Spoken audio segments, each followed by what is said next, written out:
हरियाणा में हैट्रिक लगाने के बाद बीजेपी में बैठकों का दौर जारी है। मुख्यमंत्री यानी कि पूर्व मुख्यमंत्री और अभी कार्यवाहक मुख्यमंत्री नायब सिंह सैनी भी दिल्ली में हैं। उन्होंने प्रधानमंत्री से मुलाकात की, जेपी नड्डा से मुलाकात की। इसके साथ ही धर्मेंद्र प्रधान जो कि चुनाव प्रभारी रहे हैं हरियाणा चुनावों के लिए, उनके घर भी लगातार बैठकों का दौर जारी है। और सूत्रों से जो जानकारी मिल रही है उसमें ये पता चल रहा है कि जो कैबिनेट विस्तार होना है यानी कि नए सरकार का गठन होना है हरियाणा में, उसको लेकर चर्चाएं काफ़ी तेज है। टॉप लीडरशिप के बीच भी इसमें बातचीत हुई है। और एक चीज़ मोटे तौर पे जो अभी तय किया गया है सोर्सेज के हवाले से वो ये बताया गया है कि दशहरा के बाद ही नायब सिंह सैनी सरकार का यानी मुख्यमंत्री तो यही बनेंगे, नायब सिंह सैनी ही बनेंगे, क्योंकि मंच से भी कई बार बीजेपी की टॉप लीडरशिप ने हरियाणा चुनाव में ये ऐलान किया था कि नायब सिंह सैनी के नेतृत्व में ही चुनाव लड़ा जा रहा है। ऐसे में मुख्यमंत्री में कोई शंका नहीं है, नायब सिंह सैनी ही हरियाणा के अगले मुख्यमंत्री होंगे। लेकिन जहाँ तक कैबिनेट विस्तार और नई कैबिनेट के गठन की बात है, माना ये जा रहा है, सूत्र ये बता रहे हैं कि बिल्कुल नए चेहरे, चूँकि तीसरा टर्म है, बीजेपी एक मैसिव बहुमत के साथ, तीसरे टर्म के लिहाज से अगर बात करें तो मैसिव बहुमत के साथ हरियाणा में आई है। ऐसे में जातीय और क्षेत्रीय तमाम समीकरणों को ध्यान में रखते हुए बीजेपी बिल्कुल नए चेहरों को नायब सिंह का जो नया मंत्रिमंडल होगा उसमें लाएगी, उसकी तैयारी चल रही है। कैमरामैन प्रहलाद के साथ कुमार गौरव, न्यूज़ 24 दिल्ली। उत्तर प्रदेश विधानसभा के होने वाले उपचुनाव में समाजवादी पार्टी ने कांग्रेस को बड़ा झटका दिया है। समाजवादी पार्टी ने एक तरफा 6 सीटों पर अपने उम्मीदवारों का ऐलान आज कर दिया। उत्तर प्रदेश में उपचुनाव को देखते हुए समाजवादी पार्टी ने विधानसभा की 6 सीटों पर अपनी पार्टी की तरफ से उम्मीदवारों के नामों का ऐलान कर दिया। करहल से तेज प्रताप यादव, सीसामऊ से श्रीमती नसीम सोलंकी, फूलपुर से मुस्तफा सिद्दीकी, मिल्कीपुर से अजीत प्रसाद, कटहरी से शोभावती वर्मा और मजवा से ज्योति बिंद को टिकट दिया गया है।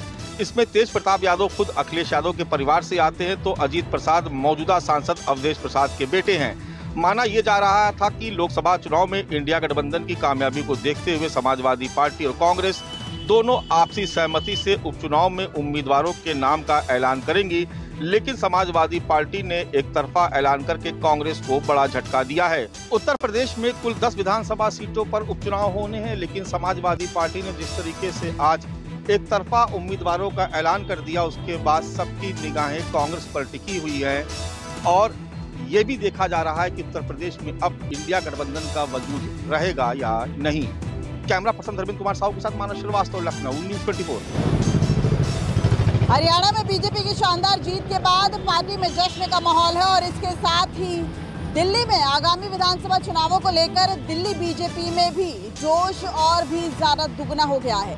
क्योंकि अगर बात करें दिल्ली विधानसभा चुनावों की, तो हरियाणा एक ऐसा फैक्टर है जो कि दिल्ली विधानसभा चुनावों में बहुत हद तक काम करता है। क्योंकि अगर बाहरी दिल्ली की बात की जाए तो बहुत से ऐसे लोग हैं जो हरियाणा से आते जाते हैं और हरियाणा के ही रहने वाले हैं, लेकिन बहुत सालों से नौकरी के सिलसिले में दिल्ली रहते हैं। उनका आधार कार्ड और वोटर आई कार्ड भी दिल्ली का बना हुआ है, लेकिन वो मूल रूप से हरियाणा के। ऐसे में अगर हरियाणा में बीजेपी तीसरी बार चुकी हैट्रिक लगा चुकी है, साफ तौर पर दिल्ली विधानसभा चुनावों पर इसका असर देखा जाएगा।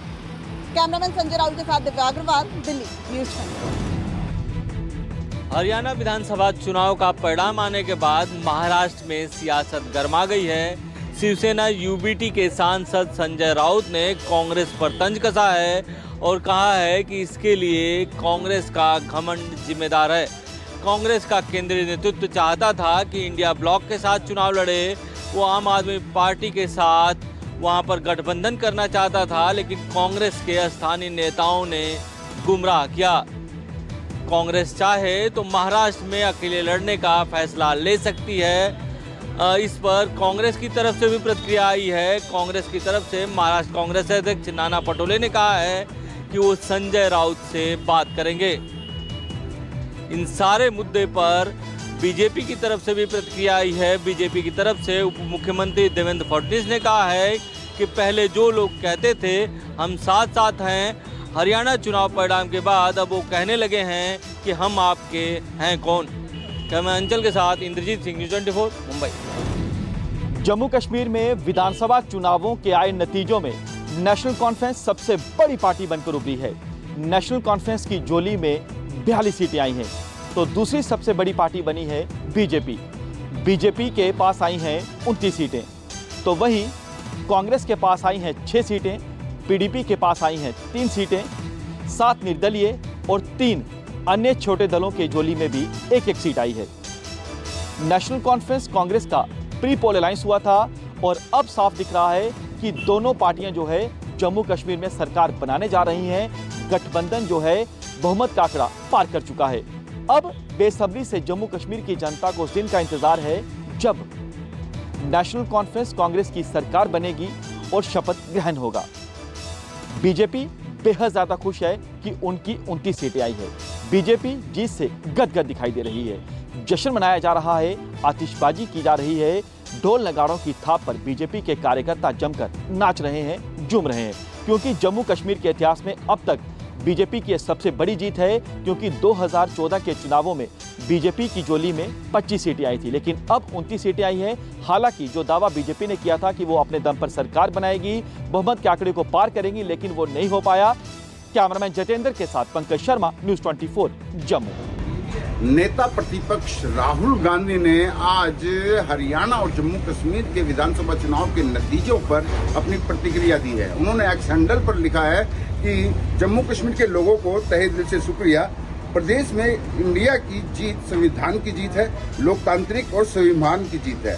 वहीं उन्होंने हरियाणा के बारे में लिखा कि हम हरियाणा के प्रत्याशित नतीजों का विश्लेषण कर रहे हैं, अनेक विधानसभा क्षेत्रों से आ रही शिकायतों से चुनाव आयोग को अवगत कराएंगे। वहीं उन्होंने हरियाणा वासियों और अपने कार्यकर्ताओं को, कांग्रेस के कार्यकर्ताओं को, उनके समर्थक और उनको बब्बर शेर कहते हुए उनके अथक परिश्रम के लिए धन्यवाद भी दिया। वहीं उन्होंने लिखा आखिर में कि हक का, सामाजिक का और आर्थिक न्याय का, सच्चाई का ये संघर्ष जारी रखेंगे और अपनी आवाज बुलंद करते रहेंगे। वहीं कल चुनाव के जो नतीजे आए थे उसके बाद उनकी प्रतिक्रिया आज आई है, क्योंकि कल जो हरियाणा के चुनाव के नतीजे को हालांकि कांग्रेस ने स्वीकार कर दिया था, वहीं जम्मू कश्मीर के नतीजे को स्वीकार किया था, तो उसके बाद आज नेता प्रतिपक्ष राहुल गांधी की ये प्रतिक्रिया एक्स हैंडल पर आई है। विनय सिंह, न्यूज़ 24 दिल्ली। यूपी के शिवसेना यूबीटी के प्रमुख और महाराष्ट्र के पूर्व मुख्यमंत्री उद्धव ठाकरे ने मुख्यमंत्री पद को लेकर बड़ा बयान दिया है। उन्होंने कहा है कि महाराष्ट्र को बचाने के लिए कांग्रेस या एनसीपी द्वारा घोषित किसी भी मुख्यमंत्री के चेहरे को वो समर्थन करने के लिए तैयार हैं। उद्धव ठाकरे ने यह बयान हरियाणा और जम्मू कश्मीर के नतीजों वाले दिन एक कार्यक्रम में दिया है। शिवसेना के नेता शुरुआत से ही मुख्यमंत्री के रूप में उद्धव ठाकरे का नाम आगे करते रहे हैं, लेकिन कांग्रेस और शरद पवार की एनसीपी ने इसे बार बार ठुकरा दिया है। कांग्रेस और एनसीपी का कहना है कि मुख्यमंत्री का चेहरा कौन होगा यह चुनाव के परिणाम के बाद तय किया जाएगा। जिस पार्टी को जितनी सीट मिलेगी उसी के आधार पर सीएम का चेहरा तय होगा। कैमरामैन विनोद सिंह के साथ राहुल पांडे, न्यूज़ 24 मुंबई।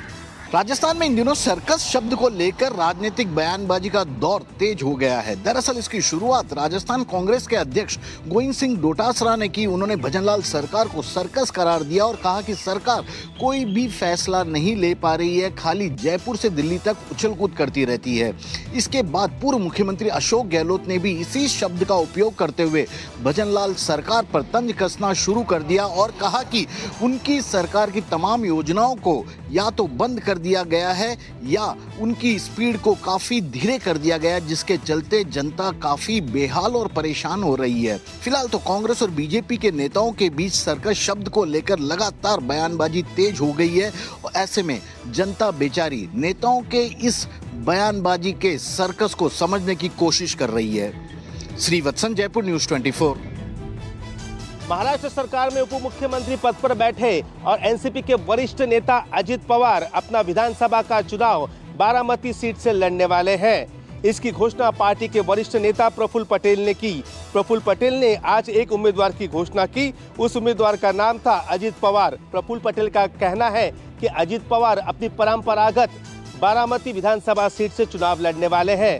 दरअसल पिछले कुछ दिनों से लगातार ये अटकलें लगाई जा रही थी कि अजित पवार बारामती विधानसभा से चुनाव नहीं लड़ेंगे। दरअसल लोकसभा चुनाव में सुप्रिया सुले के खिलाफ अजित पवार ने अपनी बीवी सुनेत्रा पवार को चुनावी मैदान में उतारा था, लेकिन लोकसभा की इस रण में उनकी बीवी सुनेत्रा पवार चुनाव हार गई। तब अजित पवार ने प्रचार के दरमियान कहा था कि अगर सुनेत्रा पवार लोकसभा का चुनाव हार जाती है तो वो विधानसभा का चुनाव नहीं लड़ेंगे। लेकिन आखिरकार अजित पवार ने अपना फैसला बदल दिया है। अब अजित पवार बारामती विधानसभा से चुनाव लड़ने जा रहे हैं। कैमरामैन अंचल सिंह ठाकुर के साथ विनोद जगदाले, न्यूज़ 24 मुंबई। फरवरी में नीतीश सरकार के विश्वास मत के दौरान हुए हॉर्स ट्रेडिंग के मामले में जांच कर रही आर्थिक अपराध इकाई की टीम अब जल्द ही आरजेडी के कई बड़े नेताओं से पूछताछ करेगी। दरअसल इस मामले की जांच कर रही आर्थिक अपराध इकाई की टीम को इस मामले में सबूत मिले हैं कि बड़े पैमाने पर हॉर्स ट्रेडिंग हुआ था और कई विधायकों को मनी लॉन्ड्रिंग के तहत पैसे भी दिए गए थे, जिसमें हवाला के माध्यम से पैसे दिए थे। मनी लॉन्ड्रिंग का ट्रेल भी सामने आया था और इस मामले को लेकर एक रिपोर्ट ईडी को भी भेजी गई है। वहीं दूसरी तरफ इसमें आरजेडी के कई नेताओं का नाम आया था, जिनसे अब आने वाले दिनों में पूछताछ होगी। आपको बता दें कि इस मामले को लेकर जो जेडीयू के विधायक हैं उनके द्वारा सुधांशु शेखर के द्वारा पटना के कोतवाली थाना में एक एफआईआर दर्ज कराई गई थी और जिसमें कहा गया था कि विपक्षी नेताओं की तरफ से उन्हें 10 करोड़ रुपये और मंत्री पद के साथ साथ कई मांगों प्रलोभन दिए गए थे और कई विधायकों को इसकी रकम दी भी गई थी। और इस पूरे मामले में कई अहम सुराग हाथ लगे हैं आर्थिक अपराध इकाई के और इस मामले में अब उन नेताओं से पूछताछ करने की तैयारी है जो आरजेडी के हैं और जो उस वक्त काफ़ी सक्रिय थे और जिनका एफआईआर में नाम भी दर्ज है। कैमरामैन सनी के साथ अमिताभ ओझा, पटना न्यूज़ 24। हम इस समय मौजूद है कोलकाता के मेट्रो चैनल में और देखें जिस तरह से डॉक्टर अपने 10 मांगों को लेकर भूख हड़ताल में बैठे हैं। 7 डॉक्टर देखिए लगातार यहाँ पे भूख हड़ताल पे हैं।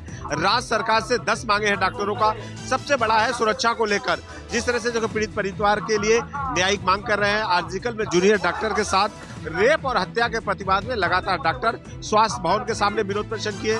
लाल बाजार जो कोलकाता का मुख्यालय है, पुलिस कमिश्नर को हटाने के लिए मांग किए थे और राज्य सरकार ने पुलिस कमिश्नर को तो हटाया, लेकिन बाकी मांगों को जिस तरह से डॉक्टरों का कहना है कि वो मांगे अभी तक पूरी नहीं हुई है, इसको लेकर डॉक्टर भूख हड़ताल कर रहे हैं और राज्य सरकार के तरफ से फिलहाल कोई यहाँ बातचीत नहीं हो पा रहा है। इन डॉक्टरों का कहना है कि जब तक डॉक्टरों की सुरक्षा न मिलती है, पीड़ित परिवार को न्याय नहीं मिलता है और जो दोषी है उन्हें कड़ी से कड़ी सजा नहीं मिलता है, तब तक ऐसी भूख हड़ताल चलता रहेगा। और देखिए सारे जो डॉक्टर है यहाँ पहुंच चुके हैं और आज कोलकाता में जगह जगह पे विरोध और रैलियां भी निकाली जा रही है। कैमरामैन पंकज के साथ मनोज पांडे, न्यूज़ 24 कोलकाता। सर्दियों के मौसम आते ही दिल्ली में प्रदूषण की समस्या बेहद गंभीर हो जाती है, जिसके लिए दिल्ली सरकार लगातार इस बार प्रयास कर रही है कि किसी भी तरीके से दिल्ली के अंदर जो होने वाला प्रदूषण है उसको रोका जाए। उसके लिए तमाम तरीके की जो तैयारियां हैं वो दिल्ली सरकार की तरफ से की जा रही हैं। उसके लिए करीब 950 लोगों की टीम जो है वो बनाई गई है, जो तमाम तरीके के कंस्ट्रक्शन से लेकर के और प्रदूषण फैलाने वाली चीज़ों पर निगरानी रखेगी। साथ ही उसके लिए दिल्ली सरकार ने एक वॉर रूम भी बनाया है, जिसकी निगरानी 8 लोगों की टीम करेगी। वॉर रूम से पूरी दिल्ली और आसपास के इलाकों में होने वाले प्रदूषण पर नज़र रखी जा सकेगी, जिससे ये पता लगाया जा सके कि प्रदूषण की जो जड़ है वो कहाँ से पैदा हो रही है। इसके लिए आसपास के राज्यों में पराली जो जलाई जाती है, उसके लिए इस ऐप के जरिए जो सैटेलाइट डेटा है उसको भी एनालिसिस किया जाएगा। यानी कि इस बार दिल्ली सरकार प्रदूषण को लेकर के पहले से ही पूरी तरीके से तैयार होती हुई दिख रही है। कैमरा पर्सन कलीकांत झा के साथ में यूसुफ, न्यूज़ 24 दिल्ली। नवरात्र के दौरान गुजरात में देखने को मिले गरबा के अद्भुत दृश्य। कहीं पर तलवार रास तो कहीं सुलगते हुए मटके लिए तो कहीं अलग अलग पात्रों की वेशभूषा में खेला गया गरबा।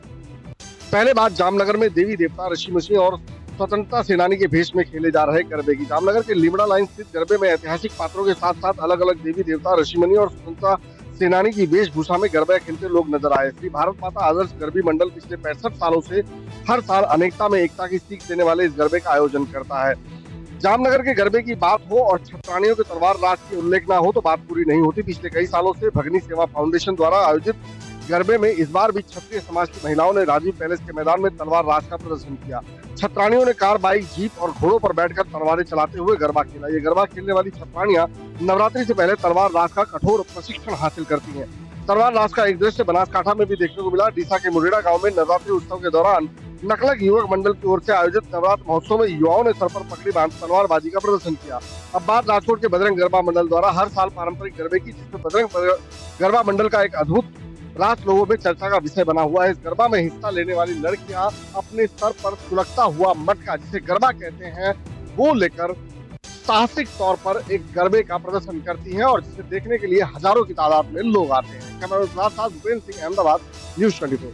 दुर्गा माता हर अपने भक्त का हर मनोकामना पूरी करती है और सबसे बड़ी बात है कि ये प्रसिद्ध मंदिर है राजधानी पटना का मनोकामना नौलखा दुर्गा मंदिर। यहाँ पर आप देख सकते हैं नागेश्वर बाबा हैं और यह पिछले 28 सालों से 21 कलश जो है वो अपने छाती पर रखकर 9 दिन माँ दुर्गा की आराधना करते हैं। और सबसे बड़ी बात है कि 9 दिन बाबा जो हैं वो ऐसे ही लेटे रहते हैं और भक्त यहाँ पर आते हैं, उनको प्रणाम कर कर आशीर्वाद लेते हैं। इस मंदिर के बारे में ऐसा कहा जाता है कि जो भी मनोकामना भक्त की होती है माँ दुर्गा उसे जरूर पूरा करती है। निश्चित रूप से नवरात्रा चल रहा है, आज 7वीं है और आप देख सकते हैं बाबा जो हैं वो अपने छाती पर 21 कलश जो हैं वो लेकर उन्होंने रखा है। और ये 9 दिन के बाद जो 10वीं होगा उस दौरान जब हवन होगी तब वो अपने छाती पर से यहाँ से कलश हटाएंगे। दूर दूर से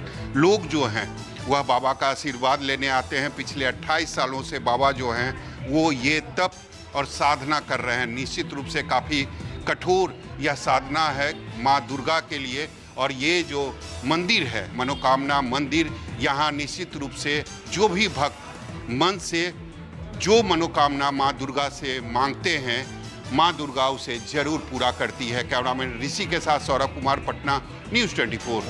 कोलकाता में दुर्गा पूजा की शुरुआत हो चुकी है। लोग एक पंडाल से दूसरे पंडाल तक सुबह से लेकर देर रात तक घूम रहे हैं। माँ दुर्गा का प्रतिमा जिस तरह से देखें कि इस समय हम मौजूद हैं कोलकाता का गणेश मंदिर के पास में पोस्ता। जो लोग महाकाल नहीं जा सकते हैं वो लोग यहाँ पे पहुंच रहे हैं, यानी बाहर से महाकाल के मंदिर के रूप में पंडालों को बनाया गया है, अंदर में माँ दुर्गा की प्रतिमा विराजमान है। तो कह सकते हैं कि कोलकाता का इस बार जो दुर्गा पूजा है कुछ खास है। कोलकाता में दुर्गा पूजा हमेशा पंडाल जो है थीम पे बनाए जाते हैं, तरह तरह के पंडाल थीमों पे बनाए जाते हैं। इस समय पंडाल जो है यहाँ पे देखें कि महाकाल के रूप में बनाया गया है, यानी सुबह से लेकर रात तक लोगों की भीड़ उमड़ रही है। लोग यहाँ पे अपने माँ के जो प्रतिमाओं को दर्शन कर रहे हैं, अपने मोबाइल से यहाँ पे वीडियो बना रहे हैं। तो कह सकते हैं कि सुरक्षा के लिहाज से देखें कि हर जगह चारों तरफ पुलिस के जो गश्त किया जा रहा है, पुलिस की तरफ से चौक चौबंद व्यवस्था किया गया है। तो कह सकते हैं कि नज़ारा कोलकाता का हमेशा से षष्ठी, सप्तमी, अष्टमी, नवमी, 10वीं दिन 4 दिन तक पूजा हुआ करता था, लेकिन इस बार मुख्यमंत्री ममता बनर्जी ने महल्या के दिन से ही पूजा की शुरुआत कर दिया है। और इस बार लोग कोलकाता में दुर्गा पूजा पूरे धूमधाम से मना रहे हैं। और मुख्यमंत्री ममता बनर्जी ने साफ तौर पर कहा है कि इस बार जो पूजा है पूरा उत्साह के रूप में है, उत्सव के रूप में लोग मना रहे हैं और सभी पंडालों में लोगों की जबरदस्त भीड़ देखी जा रही है। कैमरामैन पंकज के साथ मनोज पांडे, न्यूज़ 24 कोलकाता।